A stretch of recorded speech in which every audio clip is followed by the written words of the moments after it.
जी, किसी का कोई भी डाउट हो किसी भी टॉपिक का अपना डाउट क्लियर कर सकते हैं। उसके बाद देखेंगे कि दूसरा ग्रुप कौन सा शुरू करना है। काव्य के गुण परिभाषा है काव्य के सौंदर्य को बढ़ाने वाले और रस की अभिव्यक्ति को सशक्त करने वाले तत्वों को काव्य गुण कहा जाता है। काव्य के सौंदर्य को बढ़ाने वाले क्या कहलाते हैं? काव्य का सौंदर्य अलंकार के द्वारा भी बढ़ाया जाता है, ये आपको ध्यान रखना है। और काव्य का सौंदर्य बढ़ाने के लिए दूसरा सबसे बड़ा कारक कोई जिम्मेदार है, जो है काव्य के गुण। काव्य को सौंदर्य को बढ़ाने वाले क्या कहलाते हैं? काव्य के गुण। रस की अभिव्यक्ति को सशक्त करने के लिए रस की अभिव्यक्ति को सशक्त मजबूत करने वाले तत्वों को क्या कहा जाता है? काव्य के गुण। जिनके कारण कोई काव्य रचना प्रभावशाली बने, वो काव्य के गुणों का प्रयोग हम क्यों करते हैं? जिससे कोई रचना प्रभावशाली बने, सरस बने, मधुर बने और सुंदर बने, इसीलिए हम काव्य के गुणों का प्रयोग करते हैं। क्लियर? जी, वेरी गुड। नेक्स्ट, भामाडंडी और आचार्य मम्मट के अनुसार काव्य गुणों के 3 मुख्य प्रकार हैं। इनमें एक होता है ओज गुण, दूसरा होता है प्रसाद और तीसरा होता है माधुर्य गुण। ठीक है, तो ओज वीर रस में है, प्रसाद शांत रस में है, श्रृंगार में कौन सा है? माधुर्य। तो यानी कि जो हमारे रस है उनके साथ हमारे काव्य के गुण भी जुड़े होते हैं। ठीक,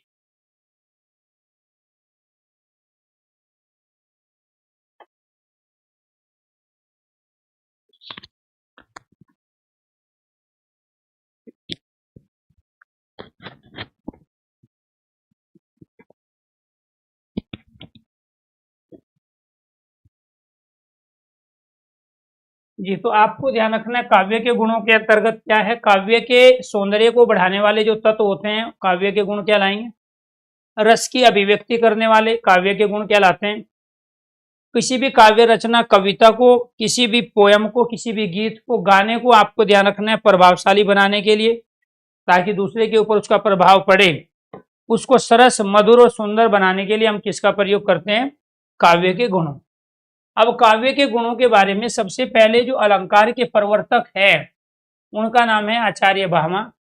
आचार्य भामाडंडी और आचार्य मम्मट ये संस्कृत काव्य शास्त्र के अंदर अलंकार के साथ इन्होंने जो है विवेचन किया है, समीक्षा की है। इन्होंने कहा कि काव्य के मुख्य रूप से 3 गुण होते हैं, जिसमें एक ओज गुण है, प्रसाद और माधुर्य। ओज गुण वीर रस की कविताओं में पाया जाता है, प्रसाद शांत रस में पाया जाता है, माधुर्य गुण जो है श्रृंगार रस की कविताओं में होता है।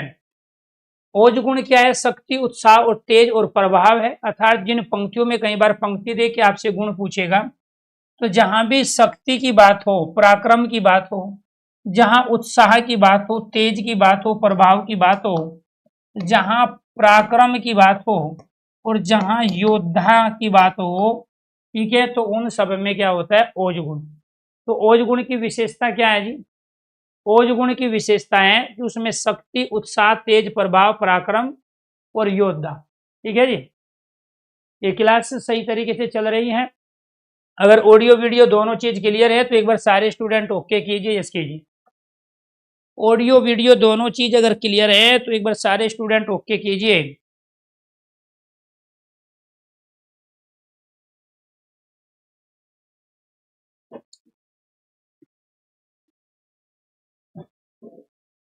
जी जी,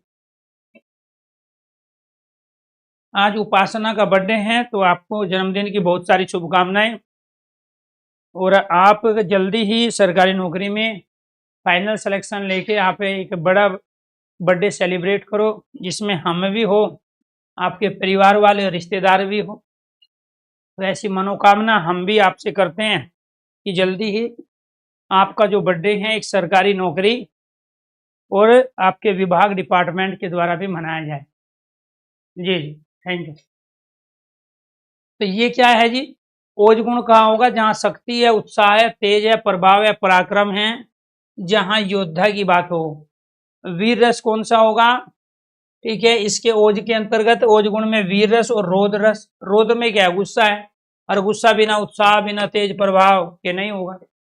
अब जो तांडव है आपको ध्यान रखना है, ठीक है, वो अपने आप में रोदरस का ही उदाहरण है।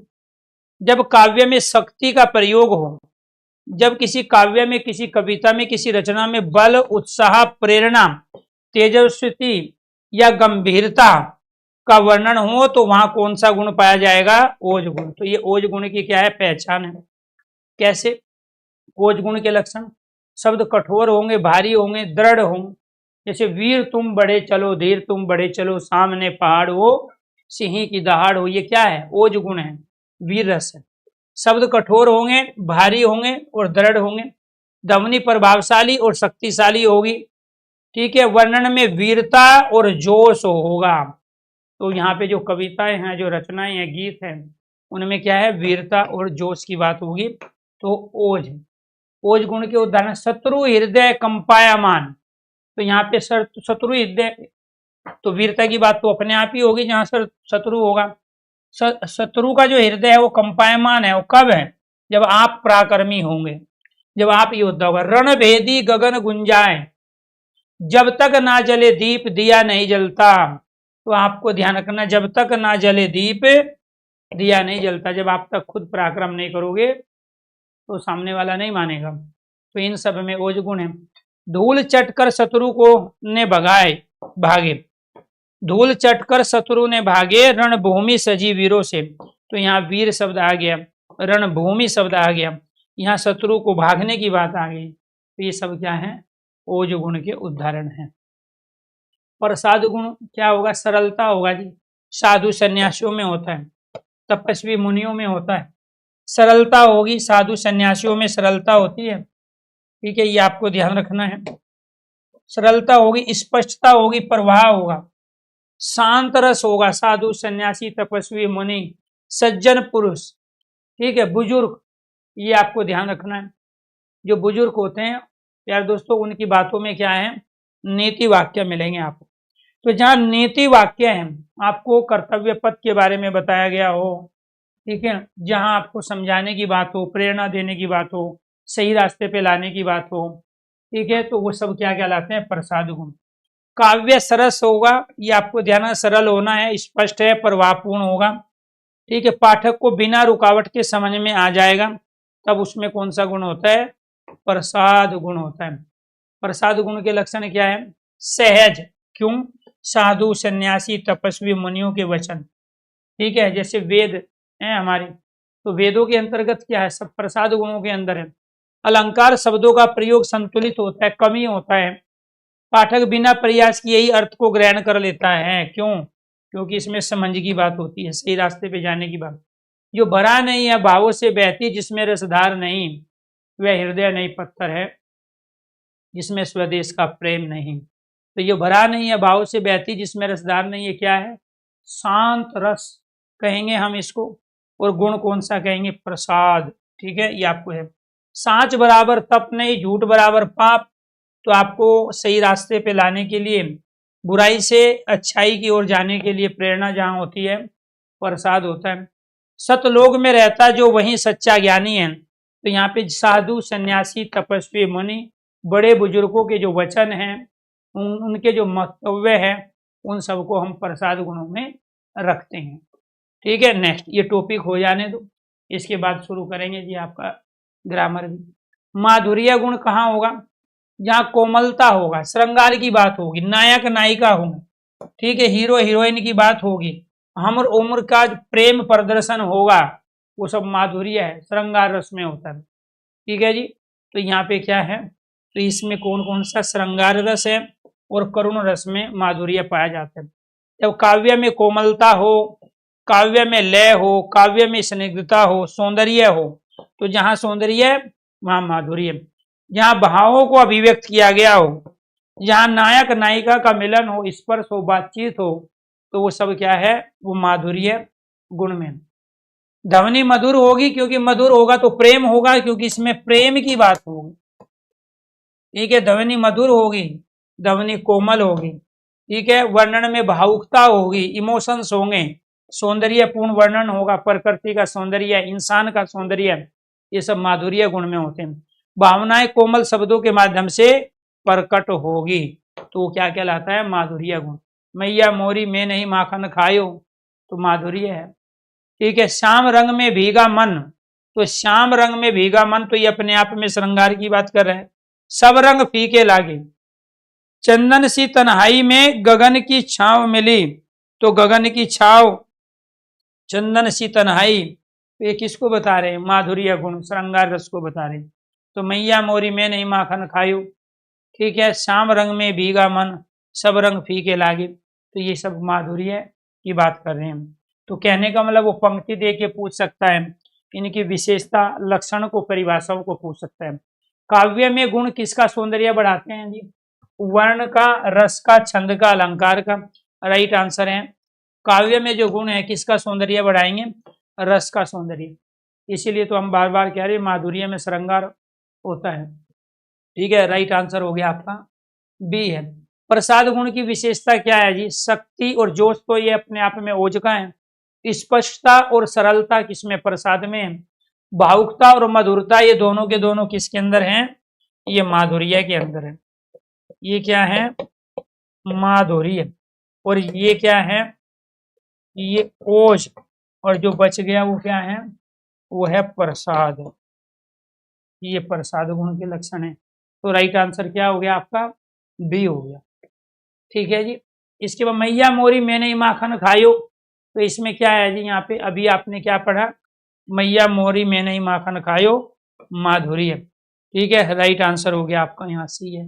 ओज गुण का संबंध मुख्यतः किस रस से होता है?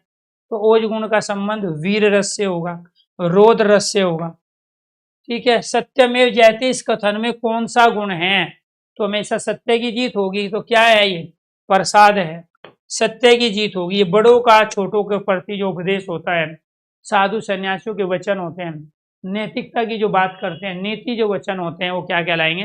वो कहलाएंगे प्रसाद गुण। ठीक है, एक कमेंट को एक बार ही करो, जब ब्लॉक हो जाएगा आपको ध्यान रखना है। ठीक है, उसके बाद में फिर बंदर की तरह कूद फांग करना आप।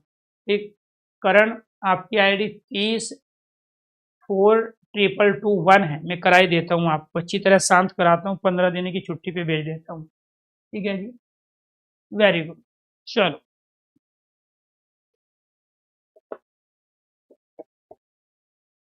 कल से आप 15 दिन की छुट्टी पे रहोगे। जरूरी है एक दो बच्चों के साथ में, क्योंकि काफी टाइम हो गया मैंने किसी की आईडी ब्लॉक कराई नहीं है।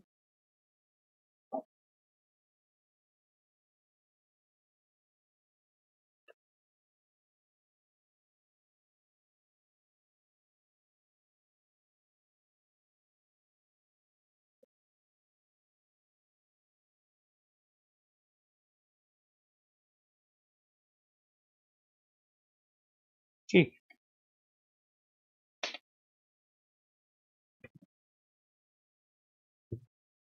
कोई नहीं, अब 15 दिन रेस्ट करना, और मेरे से बिना पूछे कोई आईडी नहीं खुलेगी। अब आपको दोबारा से नया बैच परचेज करना पड़ेगा, वो भी नहीं होगा तब तक ये आईडी नहीं खुलेगी। तो आप बंदर की जो हरकत होती है ना, ठीक है, इधर से कूद फांग करने की, वो उसको मैं ठीक कर दूंगा अच्छी तरीके से। सत्यमेव जयते क्या है जी? प्रसाद गुण है। सत्य की हमेशा क्या होती है? जीत होती है। तो ये अपने आप में क्या है? ये आपको ध्यान रखना है, प्रसाद गुण। नेक्स्ट, काव्य के गुण कितने मुख्य माने जाते हैं? काव्य के 2, 3, 4 और 5 हमने शुरू में पढ़े। काव्य के कितने गुण हैं? 3। ये सब आपकी परीक्षाओं में पूछे जा चुके हैं। रीजन क्या है? कि जो चीज आप बार बार पढ़ते हो, जिसके बारे में पहले से बहुत कुछ आपको पता है, अब सॉरी मांगने की, इतनी सॉरी मांगो आप जितनी बार आपने कमेंट किया था ना, इतनी बार सॉरी मांगो आप, तब भी नहीं छोड़ूंगा आपको। ठीक है, ऑफलाइन क्लास में होते तो अब तक तो मैं वो बहुत अच्छी तरीके से ठीक कर चुका होता। ठीक है, आप दूर बैठे हो तो ये बंदर जैसी हरकतें करेंगे, क्योंकि आपके पूर्वज जो हैं, ठीक है, आप मेरे जैसे इंसान थे, लेकिन आप उनके घर में बंदर की प्रवृत्ति के पैदा हो गए। ठीक है, तो यहाँ क्या काव्य के गुण कितने मुख्य माने जाते हैं? काव्य के गुण 3 माने जाते हैं। कौन कौन से हैं? एक तो माधुर्य गुण है, ओज गुण है, और प्रसाद गुण है। और ये आएंगे, लेकिन 5% स्टूडेंट मुश्किल से कर पाएंगे इनको। काव्य में माधुर्य गुण किस रस में प्रमुख होता है? तो माधुर्य गुण किस में होगा? श्रृंगार रस में होगा। माधुर्य कहाँ होता है? नायक नायिका के मिलन में, इन सब में होता है। तो राइट आंसर हो गया आपका यहाँ पर सी है। काव्य गुणों का उद्देश्य क्या है? काव्य गुणों का उद्देश्य रस को हटाना है, कविता की लंबाई बढ़ाना है, न तो रस को हटाना है। न काव्य को सुंदर बनाना है या न कठिन बनाना है। तो काव्य को सुंदर बनाने के लिए, काव्य में सौंदर्य लाने के लिए हम किसका प्रयोग करते हैं? काव्य के गुणों का प्रयोग करते हैं। ठीक है जी। इसके बाद धूल चटादी शत्रु को किस गुण का उदाहरण है?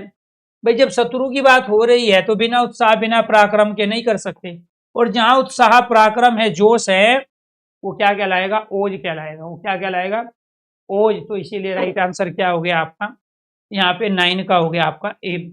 काव्य गुणों की चर्चा सर्वप्रथम किसने की थी? मम्मट ने, भामा ने, विश्वनाथ ने, भरत मुनि ने। तो काव्य गुणों की चर्चा की थी सबसे पहले भरत मुनि ने, क्योंकि रस के प्रतिपादक कौन है? आचार्य भरत मुनि। तो काव्य के गुण सबसे पहले किसने की? क्योंकि ये मम्मट भामा तो बहुत बाद में पैदा हुए भरत मुनि से। ठीक है, इसलिए राइट आंसर क्या है आपका? यहाँ पर डी ऑप्शन है। साँच बराबर तप नहीं और झूठ बराबर पाप।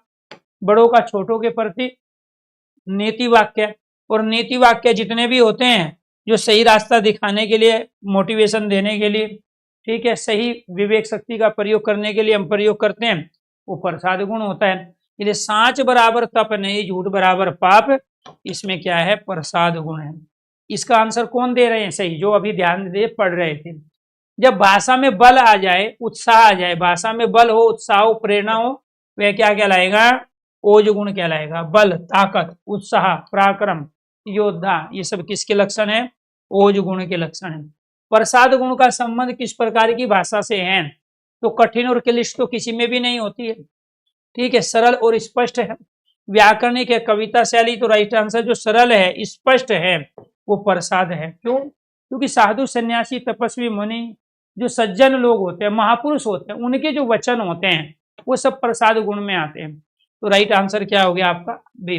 काव्य गुणों में माधुर्य का अर्थ क्या होता है? जोश, शक्ति, मिठास या कोमलता या नीति। तो माधुर्यता का क्या? जोश तो ओज में होगा, शक्ति भी ओज में होगा, तो मिठास और कोमलता कहाँ होगी? प्रेम में। प्रेम कहाँ होता है? जहां माधुर्य हो। राइट आंसर हो गया आपका सी। ओज गुण में प्रयुक्त शब्द कैसे होंगे? कोमल, कठोर, प्रभावशाली। अस्पष्ट तो किसी में भी नहीं होते। तो कठोर और प्रभावशाली किसमें होता है? जैसे हम कहते हैं ना, नन्ना मुन्ना राई हूं, देश का सिपाही हूं। ठीक है, तो ये सब क्या है? कठोर है, प्रभावशाली है। इसलिए राइट आंसर हो गया 15 का आपका यहाँ पर बी। कौन सा गुण रस, अलंकार और छंद के साथ मिलकर काव्य को पूर्ण बनाता है? ऐसा कौन सा गुण है जो रस के साथ उपस्थित हो जाता है, अलंकार और छंद के साथ? वो वाच्यता है, गुण है, गेयता है, या फिर नायिकता है? तो राइट आंसर क्या है? तो यहाँ पर गुण ही है, जो रस, छंद, अलंकार के साथ आके काव्य की शोभा को बढ़ाने में, चार चांद लगाने में एक बड़ी भूमिका निभाता है। Right answer B. कोमल भाव हो, कोमल शब्द हो, कोमल लय हो। तो कोमल किसका है? प्रेम का। प्रेम कहाँ है? माधुर्य में। ठीक है, तो कोमल किसके? प्रेम, माधुर्य। इसलिए राइट आंसर क्या हो गया आपका? 17 का यहाँ पर बी हो गया। वीर तुम बड़े चलो, धीर तुम बड़े चलो, इसमें क्या है जी? वीर रस है, ओज गुण है। ठीक है, तो ये क्या कहलाएगा? ओज गुण है। ठीक है, राइट आंसर हो गया आपका बी है। निम्न में से कौन सा गुण स्पष्टता प्रदान करता है? तो स्पष्टता किसमें होती है? प्रसाद गुण में स्पष्टता होती है, प्रसाद में। ठीक है, राइट आंसर सी हो गया। 3 प्रमुख काव्य गुण कौन से? ओज, माधुर्य, प्रसाद है। रस, अलंकार, छंद है। वर्ण, पद, वाक्य, तात्पर्य, लक्षण और व्यंजना है। तो राइट आंसर क्या है? ओज, माधुर्य और प्रसाद, ये काव्य के 3 गुण होते हैं।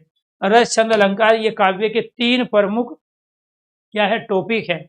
इसके बाद में वर्ण, पद और वाक्य, ये वाक्य के लिए वर्ण और शब्द और पद की आवश्यकता होती है, तब वाक्य बनता है। लक्षणा, व्यंजना और तात्पर्य, ये सब क्या है? शब्द शक्ति है। इसके बाद ये थे जी आपके 20 क्वेश्चन। 2 टॉपिक आपके कंप्लीट हो गए। एक टॉपिक था आपका शब्द शक्ति, जो कि कल कराया गया, और दूसरा टॉपिक है काव्य के गुण। बात समझ में आई? और दोनों से क्वेश्चन से हाल फिलहाल के एग्जाम में पूछे जा रहे हैं, और किताबों में इन दोनों के बारे में कोई भी कॉन्सेप्ट कंटेंट नहीं दिया गया है। लेकिन फिर भी ये क्वेश्चन जो मैंने आपसे पूछे 20 क्वेश्चन, ये आपकी अलग अलग परीक्षाओं में आ चुके हैं। अब आपको कौन से ग्रुप के कौन से टॉपिक पढ़ने हैं, पहले आप बताइए, फिर उसके बाद मैं शुरू करता हूँ। जी, हाँ, जो भी डाउट है डाउट क्लियर कीजिए। कौन से टॉपिक पढ़ने हैं, टॉपिक का नाम लिखिए।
हम्म,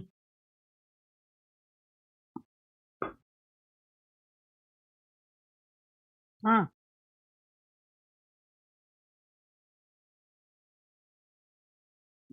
अरे आपने फोन दे के कौन है?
मैं एक बार टॉपिक देख लेता हूँ जो शुरू करने हैं।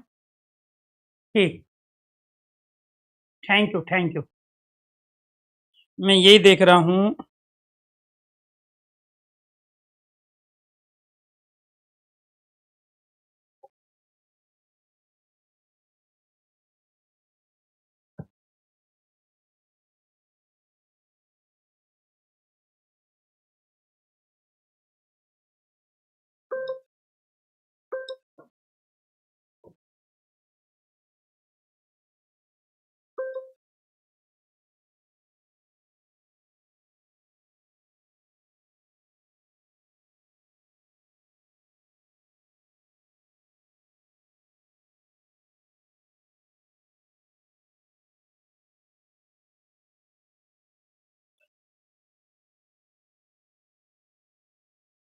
शब्दावली हमने कंप्लीट किया, इससे पहले मुहावरे लोकोक्ति कंप्लीट किया। ठीक है जी। इधर आपका ये हो गया। इसके साथ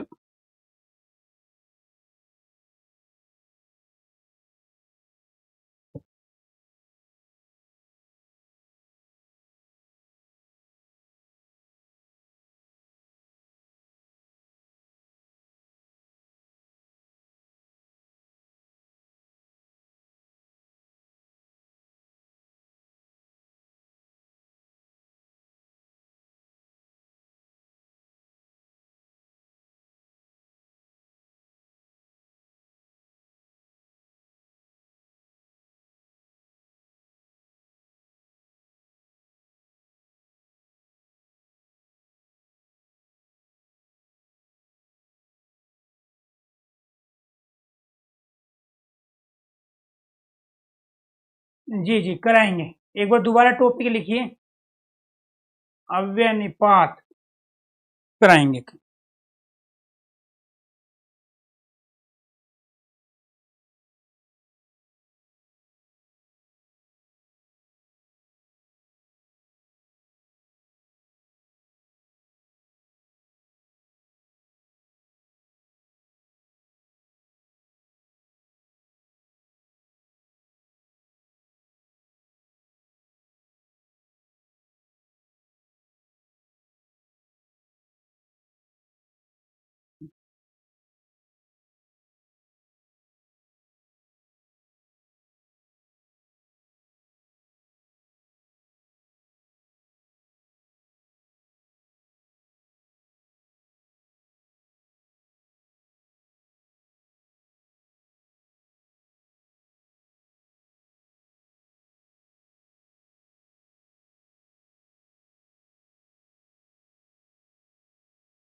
ठीक।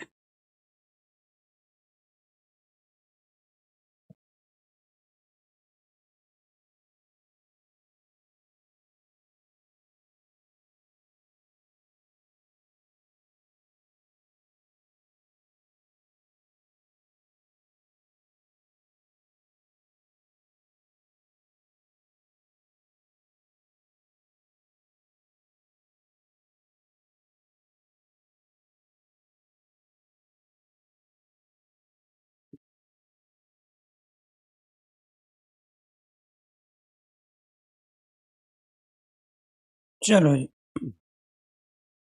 जो टॉपिक हमारे चल रहे थे काव्य की, उन्हीं की वो करेंगे। ठीक है, आगे तैयारी। ठीक, आपके टॉपिक में लिख लेता हूँ जो जो भी है। हम टॉपिक यहाँ पे शुरू करेंगे काव्य, जो भी चल रहे थे। काव्य वाला जो ग्रुप है, ये आपको ध्यान रखना है। इस ग्रुप के अंतर्गत आपके एक टॉपिक हुआ शब्द शक्ति, दूसरा टॉपिक काव्य के गुण, तीसरा टॉपिक छंद। छंद से पहले मैं ले लेता हूं अलंकार, इसके बाद में यहाँ छंद, और इसके बाद में आपका रस। और ये एसएससी जीडी के एग्जाम को छोड़ के, एसएससी जीडी में जो पैराग्राफ आता है कई बार इससे रिलेटेड होता है, तो वहां मदद होगी। मिनिमम 3 से लेके 6 पर्सन अकेले इस ग्रुप से आपकी परीक्षा में आने हैं। Minimum 3, maximum 6 person. ठीक है, ये आपको ध्यान रखना है। तो ये क्या है, काव्य है। इसी को हम क्या कहते हैं, काव्य शास्त्र भी कहते हैं।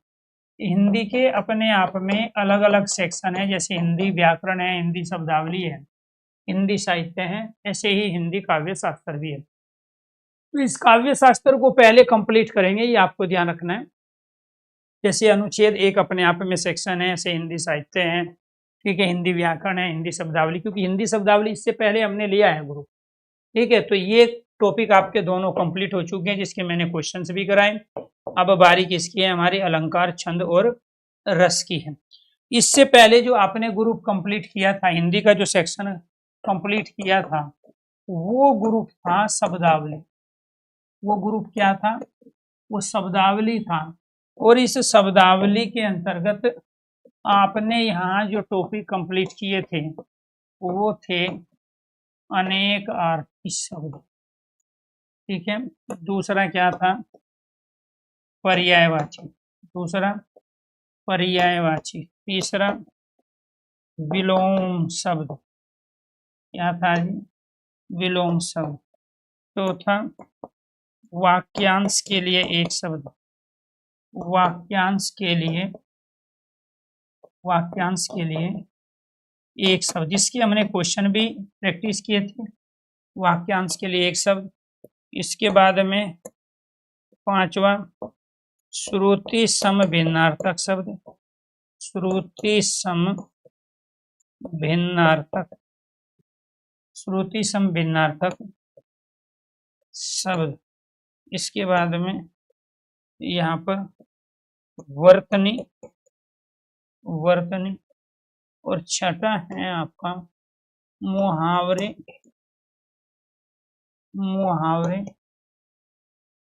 लोकोक्ति। ये शब्दावली के अलग टॉपिक है, मुहावरे, लोकोक्ति और कहावत। ये टॉपिक आपने लिए। इसका जो रोल रहना है आपकी परीक्षाओं में, चाहे कोई भी आपका एग्जाम हो, ऐसी कोई परीक्षा नहीं जहां 5 से लेके 8 पर्सन अकेले इस ग्रुप से आने हैं। तो ये शब्दावली वाला ग्रुप है, ये आपको ध्यान रखना है। इससे पहले आप ये पढ़ चुके थे। तो ग्रुप कौन सा था शब्दावली का, अनेकार्थी, पर्यायवाची, विलोम शब्द है, वाक्यांश के लिए एक शब्द, जिसको अनेक शब्दों के लिए एक शब्द कहते हैं, श्रुति सम भिन्नार्थक है, वर्तनी, मुहावरे, लोकोक्ति और कहावतें। तो 5 से लेके 8 प्रश्नों की तैयारी इससे पहले मैं करा चुका हूँ। अब जो बारी है प्यारे दोस्तों हमारी इस ग्रुप की है, सप्तशती काव्य के गुण हो चुके हैं, अलंकार छंद, उसके बाद में फिर हम दूसरा अपना ग्रुप शुरू करेंगे। तो ये शब्दावली था। तो ये हिंदी को अलग अलग सेक्शनों में बांटा गया। हिंदी व्याकरण है, ठीक है, इसके बाद हिंदी शब्दावली है, हिंदी काव्य शास्त्र है, हिंदी साहित्य है और इसके साथ अनुच्छेद है और हिंदी विविध। इन हिंदी के सेक्शनों को हम यहाँ क्या कर रहे हैं, कंप्लीट। इसके बाद आज जो बारी है प्यारे दोस्तों किसकी है, हमारी अलंकार की बारी है, ठीक है जी, इसकी बारी है अलंकार। तो ये टॉपिक अब हम करेंगे कंप्लीट। अलंकार जो शब्द है, पहला क्वेश्चन बनेगा शब्द संरचना। तो शब्द संरचना क्या है जी, ये अलम और कार से मिलकर बना है, ये आपको ध्यान रखना।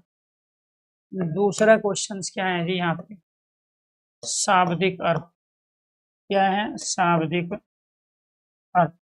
शाब्दिक अर्थ क्या होता है, शाब्दिक अर्थ होता है अलंकार का शोभा, आभूषण, चमत्कार। चमत्कार का अर्थ यहाँ जादू नहीं है, ठीक है, और सुंदरता। तो जो सुंदरता को बढ़ाते हैं तो क्या कहलाते हैं, अलंकार। इसके बाद तीसरा क्वेश्चन बनता है हमारा परिभाषा या डेफिनेशन, जहां शब्द या अर्थ अर्थात शब्दार्थ द्वारा, शब्द या अर्थ को क्या बोलेंगे, शब्दार्थ द्वारा, शब्दार्थ द्वारा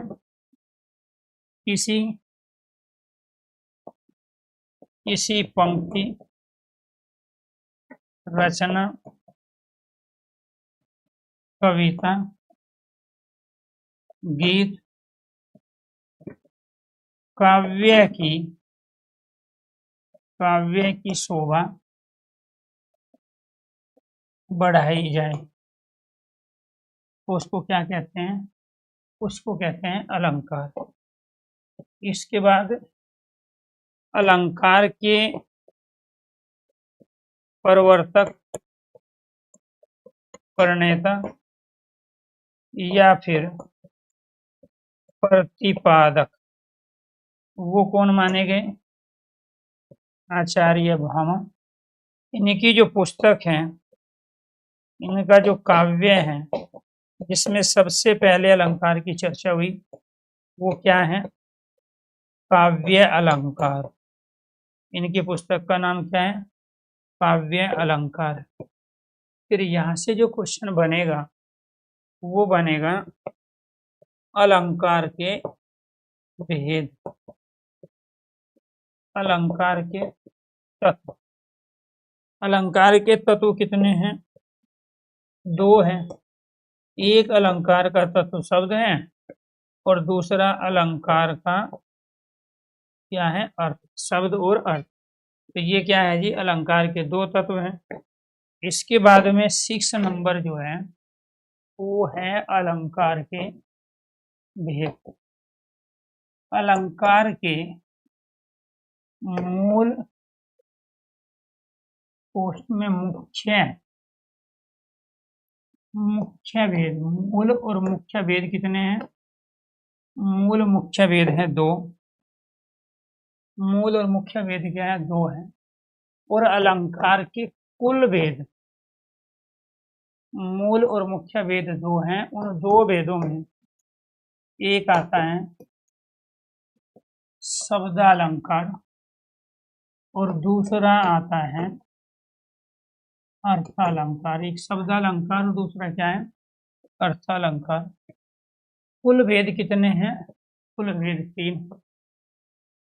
कुल भेद अलंकार के भेद कितने हैं, अलंकार के कुल भेद। जब ऑप्शन में 2 ना हो तो उस कंडीशन में राइट आंसर क्या होगा, 3। इसमें से एक आएगा आपका शब्दालंकार क्या आएगा, शब्दालंकार। दूसरा क्या आएगा आपका, अर्थालंकार। और तीसरा क्या आएगा आपका, उभयालंकार। तीसरा क्या होगा, उभयालंकार। जहां शब्द के कारण चमत्कार हो वो शब्दालंकार कहलाता है। क्या है जी, शब्द के कारण चमत्कार अर्थात विशेषता। जहां अर्थ के कारण शोभा बढ़े, ये क्या है जी, जहां अर्थ के कारण शोभा बढ़े वो क्या कहलाता है, अर्थालंकार। जहां शब्द व अर्थ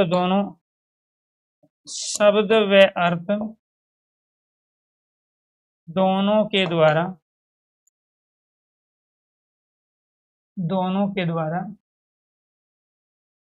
सुंदरता बढ़े वो क्या कहलाता है, उभयालंकार। क्लियर, तो ये आपको ध्यान रखना है। जी जी। संस्कृत में 22 उपसर्गों का हम प्रयोग करते हैं, लेकिन उनके अलावा कुछ गतिक शब्द भी होते हैं। एक है रमाकांत। जी जी जी जी, करने दो, बुराई करने वाले को करने दे, कोई दिक्कत नहीं है। ठीक है, समाज में हर तरह के इंसान होते हैं। ठीक है, जिसके जैसे संस्कार उसका वैसा कर्म। ठीक है जी।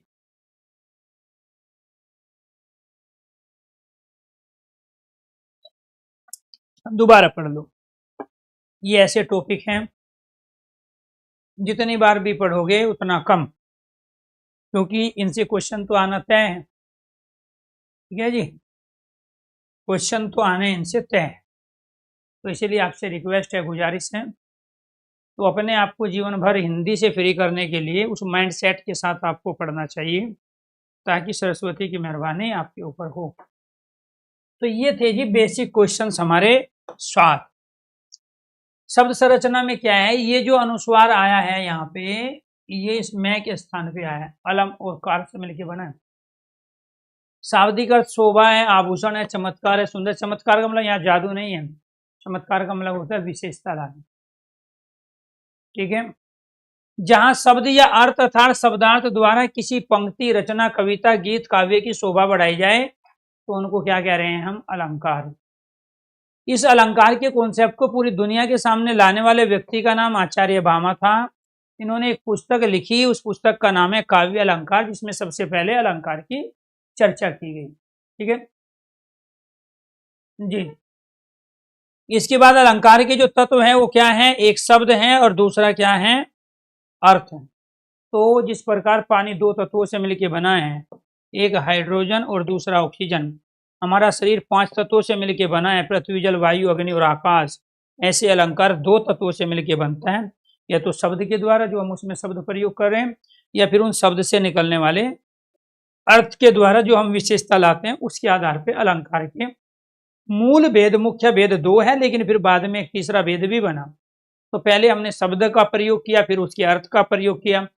तो मूल और मुख्य जब पूछे तो राइट आंसर 2 है, और जब अलंकार के कुल भेद पूछे और ऑप्शन में 2 ना हो तो राइट आंसर 3 है, क्योंकि एक तीसरे का प्रयोग भी हम उभय अलंकार के रूप में कर रहे हैं।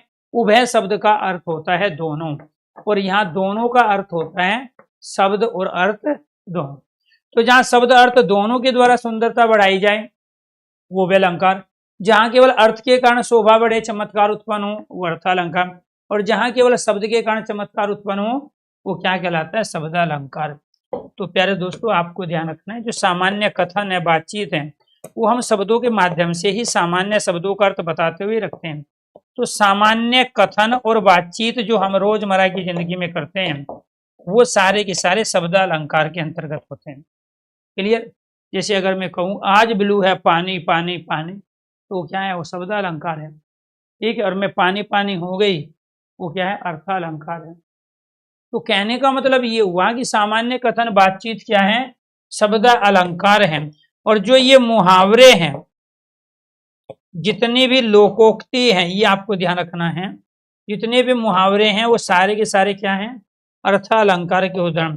जितने भी लोकोक्ति और कहावतें हैं वो सारे की सारे लोकोक्ति और कहावतें वो उभय अलंकार के उदाहरण होते हैं, क्योंकि इसमें शब्द और उसके अर्थ दोनों का। कहाँ राजा भोज कहाँ गंगू तेली, ये लोकोक्ति है। यहाँ राजा भोज और गंगू तेली दोनों शब्दों का रोल है, और गरीब और अमीरी के बीच की असमानता की जो चर्चा हुई उसके अर्थ का भी रोल है। बंदर क्या जाने अदरक का स्वाद, ये कहावत है।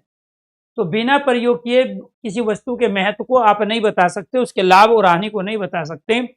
यहाँ बंदर और अदरक का भी प्रयोग शब्द के रूप में हुआ है, और यहाँ उसके अर्थ अर्थात उसका जो भाव निकला, बंदर क्या जाने अदरक का स्वाद, बिना प्रयोग किए आप किसी के गुण और दोष को नहीं बता सकते, उस अर्थ का भी यहाँ पे प्रयोग किया गया, इसलिए वो उभय अलंकार कहलाए। जैसे मैं कहता हूँ, ठीक है, आंखों का तारा, तो आंखों का तारा का मतलब वो नहीं कि स्टार आसमान में जो दिखाई दे रहा है। आंखों का तारा का अर्थ आपने क्या लिया? अत्यंत प्यारा। तो वो अत्यंत प्यारे में आपने अर्थ लिया, शब्दों का रोल नहीं हुआ, उसके अर्थ का रोल हुआ।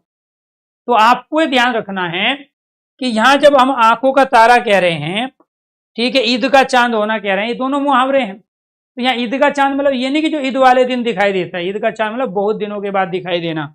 तो बहुत दिनों के बाद दिखाई देना, ये तो अर्थ है ईद के चांद होने का। अत्यंत आंखों के तारे का अर्थ क्या है? बहुत प्यारा। तो ये जितने भी मुहावरे हैं सब अर्थालंकार के उदाहरण हैं। जितने भी सामान्य कथन बातचीत हैं वो सारे के सारे शब्दालंकार हैं, और जहाँ शब्द और अर्थ दोनों प्रयोग में लाए जाए वो लोकोक्ति कहावत हैं, वो उभय अलंकार के अंतर्गत आते हैं। इसके बाद शब्दालंकार के जो भेद होते हैं वो शब्दालंकार के भेद होते हैं हमारे 7। इसके भेद हैं जी, शब्दालंकार के भेद। शब्दालंकार के भेद कितने होते हैं? 7 भेद होते हैं। इनमें से एक भेद होता है शब्दालंकार का अनुप्रास अलंकार, दूसरा यमक, तीसरा सलेश, चौथा वक्रोक्ति, पांचवा प्रश्नालंकार, छठा विप्सालंकार, सातवां पुनरुक्ति प्रकाश अलंकार। पुनरुक्ति प्रकाश, तो ये आपको ध्यान रखना है। अनुप्रास का शाब्दिक अर्थ आवर्ती होता है। यमक का शाब्दिक अर्थ युग्मक या जोड़ा होता है। सलेश का शाब्दिक अर्थ चिपकना होता है। वक्रोक्ति घुमा फिराकर कहना, घुमा फिराकर कहना। प्रश्नालंकार प्रश्नवाचक शब्द कब, क्या, कौन, कब, क्या, कौन, कैसे, कहाँ, कितने प्रश्नवाचक शब्द और इनके अंत में प्रश्नवाचक चिन्ह आ जाए। विप्सा के अंदर आश्चर्य, हर्ष, शोक, ग्लानि, मनोविकार का प्रयोग, मनोभाव और विषम्य बोधक चिन्ह का प्रयोग होगा। पुनरुक्ति प्रकाश में शब्द की आवर्ती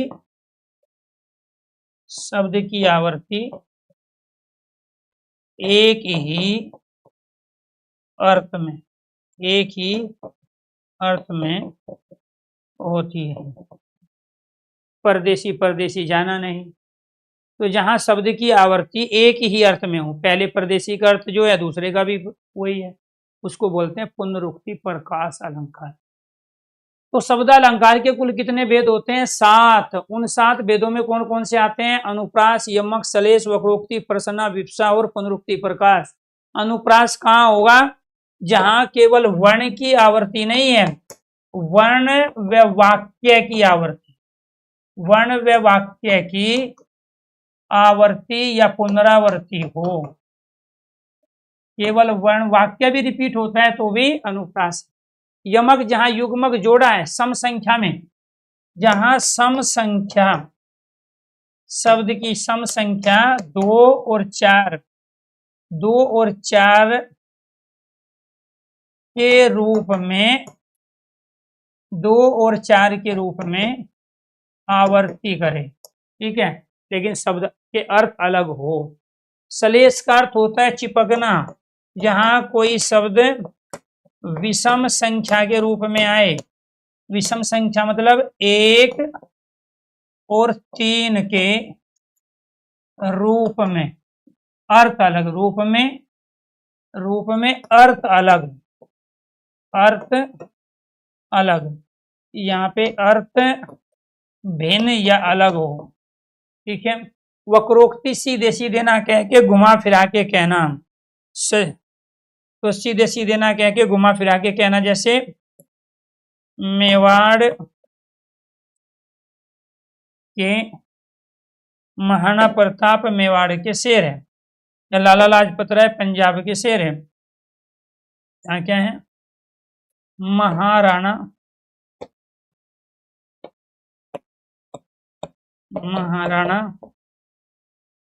प्रताप मेवाड़ के शेर थे। तो ये क्या है अपने आप में? ये वक्रोक्ति, सीधे सीधे ताकतवर साहसी ना कह के शेर कह देना, ठीक है। सबके एग्जाम्पल बताएंगे, अभी तो बेसिक क्वेश्चन करा रहे हैं, ठीक है। जहां किसी पंक्ति में कब, क्या, कौन, कहां, कैसे, कितने आ जाए, वो सारे के सारे प्रश्न अलंकार हैं, ये आपको ध्यान रखना है।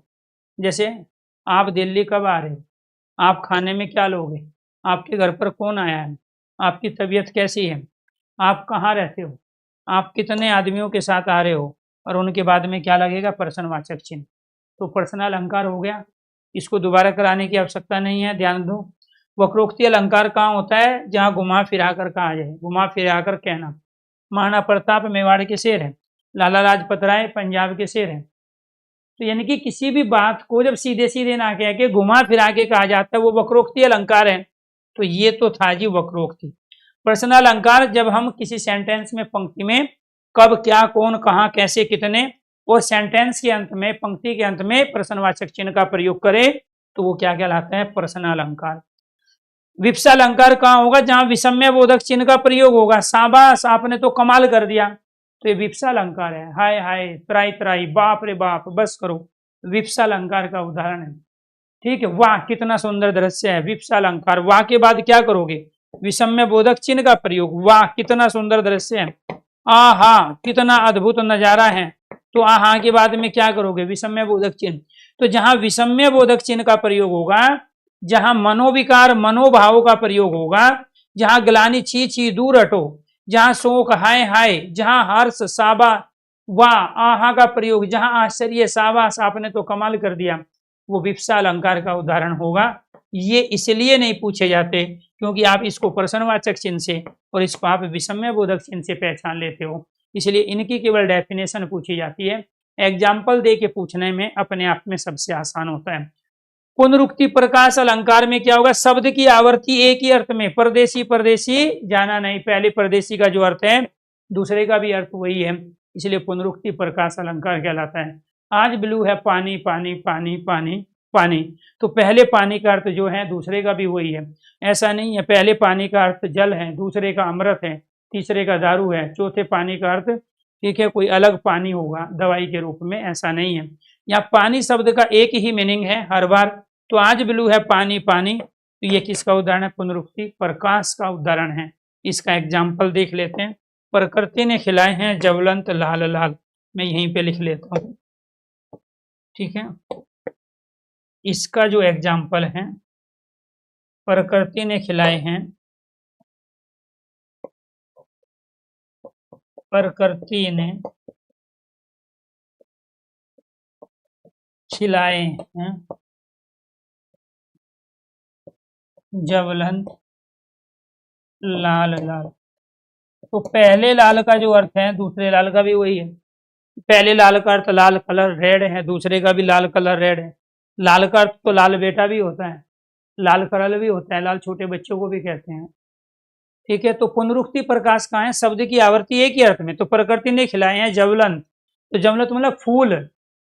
ठीक है, लाल लाल, तो पहले लाल का जो अर्थ है दूसरे का भी वही है, उसको बोलते हैं पुनरुक्ति प्रकाश अलंकार।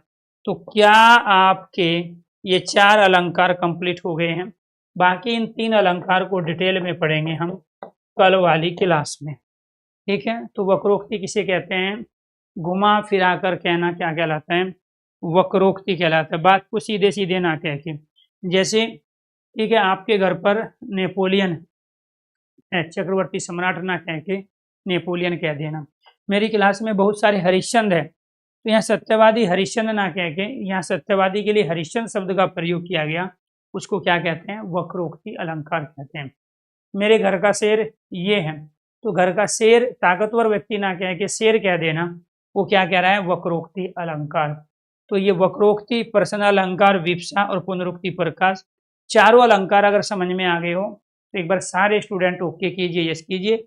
और इन 3 अलंकारों को डिटेल में पढ़ेंगे हम कल की क्लास में। ठीक है जी, ऐसे ही अर्थालंकार का भी हमें प्रयोग करना है, लेकिन वो बाद में करेंगे, अर्थालंकार में पहले ही करेंगे। तो कल की जो क्लास होगी उसमें पढ़ेंगे अनुप्रास अलंकार के 5 भेद। क्या पढ़ेंगे जी? अनुप्रास अलंकार के भेद। कितने भेद होते हैं अनुप्रास के? 5 भेद होते हैं। अनुप्रास अलंकार के कितने भेद होते हैं? 5। इनको कल वाली क्लास में कंप्लीट करेंगे। सब कुछ कंप्लीट होगा, पेशेंस रखना पड़ेगा। ठीक है, तो रोज कुछ न कुछ आपका टॉपिक कंप्लीट हो रहे हैं। कल शब्द शक्ति की, आज काव्य के गुण की, अलंकार को शुरू किया, तो 2 से 3 क्लास अभी आपकी अलंकार की होगी। उसके बाद में आप छंद और रस पढ़ लोगे, फिर काव्य शास्त्र काव्य वाला जो ग्रुप है वो कंप्लीट होगा। ठीक है, जैसे शब्दावली वाला ग्रुप कंप्लीट हुआ है, तो इसी तरीके से फिर हिंदी व्याकरण, ठीक है, या फिर हिंदी साहित्य जो भी आप कहोगे उसको हम आने वाले समय में कंप्लीट कर देंगे। तो सभी दोस्तों को नमस्कार, धन्यवाद। तो बाकी कल मिलते हैं अनुप्रास अलंकार के 5 भेदों के साथ। धन्यवाद दोस्तों। यूट्यूब पे क्लास आज नहीं हो पाएगी, कल करेंगे शाम को 9 बजे।